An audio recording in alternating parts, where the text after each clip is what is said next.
লিংলিং ও hissing hissing বিশ্ব রাজনীতিতে আলোচিত দুই পান্ডা। 1972 সাল পরাশক্তি যুক্তরাষ্ট্রের সাথে সম্পর্কের বরফ গলাতে এই দুই প্রাণীর ওপরেই ভরসা খুঁজেছিল বেইজিং। উপহার হিসেবে পান্ডা দুটি পাঠানো হয়েছিল ওয়াশিংটনে। কূটনৈতিক সম্পর্ক জোরদার করতে নেতাদের আলোচনা, বৈঠক সব চেষ্টা যখন ব্যর্থ হয়, তখন পান্ডা বা ভাল্লুকেই ভরসা খোঁজে চীন। গত কয়েকশো বছর ধরে বিভিন্ন দেশে ভাল্লুক পাঠিয়ে বন্ধুত্ব গড়ার চেষ্টা করছে দেশটি। চীনের পান্ডা উপহারের এই সংস্কৃতি পান্ডা কূটনীতি নামে পরিচিত। সম্প্রতি অস্ট্রেলিয়ার সাথে টানাপোড়েন ঘোচাতেও সেখানে পান্ডা পাঠানোর প্রস্তাব দেন চীনের প্রধানমন্ত্রী লি কিয়াং। বহুল আলোচিত চীনের এই পান্ডা কূটনীতি আসলে কিভাবে কাজ করে? গণপ্রজাতন্ত্রী চীনের যাত্রা শুরু 1949 সালে। এই সময় থেকে রাজনৈতিক অঙ্গনে নিজেদের ভাবমূর্তি গড়ে তুলতে শুভেচ্ছা দূত হিসেবে বিভিন্ন দেশের চিড়িয়াখানায় পাঠানো হয় পান্ডা। সাল 1957, চীনে মাও সেতুংয়ের শাসন চলছে।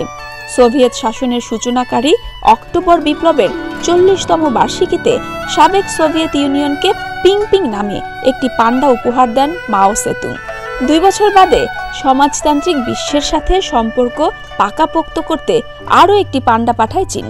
1965 থেকে 1980 সালের মধ্যে উত্তর কোরিয়াকে 5টি পান্ডা দেয় চীন। এরপর থেকে জাপান, ফ্রান্স, যুক্তরাজ্য, স্পেন থেকে চীনের পান্ডা কূটনীতি পৌঁছে যায় মধ্যপ্রাচ্যেও। এমনকি চীন তার ব্যবসায়িক অংশীদারদের পুরস্কৃত করতেও পান্ডা উপহার দিয়ে থাকে। প্রাথমিকভাবে একে উপহার হিসেবে মনে হলেও চীন আসলে পান্ডা ধার দেয়। পান্ডার সংখ্যা কমতে থাকায় 1984 সাল থেকে পান্ডা উপহার দেয়া বন্ধ করে বেইজিং। এর বদলে বিদেশি চিড়িয়াখানাগুলোকে পান্ডা ধার দেয়া হয়। সাধারণত এই পান্ডা দেয়া হয় 10 বছরের জন্য। বিনিময়ে বছর প্রতি $10 লাখ পর্যন্ত ফি নেওয়া হয়। এমনকি এদের কোনো বাচ্চা জন্ম নিলে চীন সেটা সাথে সাথেই দেশে ফিরিয়ে আনতে পারে। 2009 সালে যুক্তরাষ্ট্রে ঠিক একই ধরনের ঘটনা ঘটেছিল। যুক্তরাষ্ট্র ও চীনের মধ্যে চলমান সংকটের মধ্যেই চলতি বছরের শেষ নাগাদ আরও 2টি পান্ডা ওয়াশিংটন পৌঁছানোর কথা রয়েছে।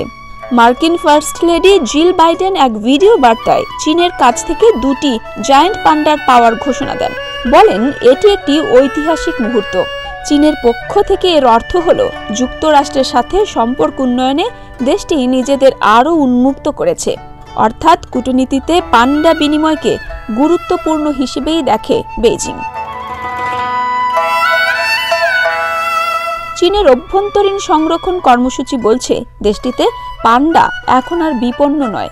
এই পান্ডার নাম বিপন্নের তালিকা থেকে অরক্ষিত বা ঝুঁকিতে থাকা প্রাণীর তালিকায় উন্নীত করা হয়েছে। হৈমন্তী শুক্লা, প্রতিদিনের বাংলাদেশ।